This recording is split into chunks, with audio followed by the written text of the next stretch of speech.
Hello and a very good evening to you. Welcome to South Today. I'm Jo Kent. With its acres of green countryside and its city's dreaming spires, Oxfordshire is perhaps the textbook image of a well-heeled county. It is, after all, the 10th least deprived council in England. But charities are warning that can hide pockets where people are disadvantaged and struggling to get by. 1 in 9 children in the county live in poverty, and in some areas people die 12 years earlier than those in the most affluent places. It's prompted calls for action to tackle the inequalities, as Parrinder now reports. Is that yummy? You're going to use your knife and fork? Around a quarter of children at this primary school in Didcot are entitled to free school meals. They just taste so nice, it almost feels like I'm eating at home. I like when it's cold so you can have like a nice warm meal. Many families are working but still struggling to make ends meet. The school puts on a free breakfast for all children to make sure no one goes hungry. I think it's shocking, and really the number of parents who come to us for food vouchers is really worrying. And you know, I just think that what they need to do is to provide the school dinners for children at least up to the age of year 6. In North Oxford, the Cutteslowe walls stood for a quarter of a century to divide social tenants from their more affluent neighbours.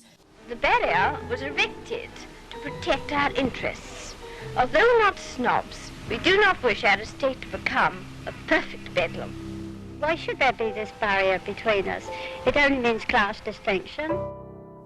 They were demolished for good in 1959. Today, the physical barriers may have gone, but Oxfordshire Community Foundation says there are still pockets of deprivation in the county. Across the county, 1,800 households are made homeless every year, and that's households with children in them as well, not just the individuals that you might see sleeping rough in the city centre. So those things we find unacceptable in a county that is so wealthy and has the financial and intellectual resources to do something about helping its neighbours and helping other people who are less well off. The charity provides £2 million in grants each year to around 200 grassroots organisations like the Cutteslowe Community Centre.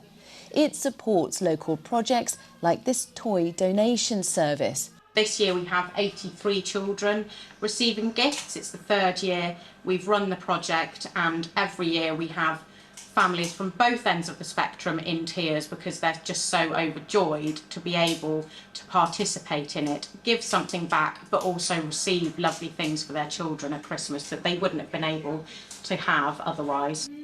The charity is calling for more investment to get funds out to the communities who need them most.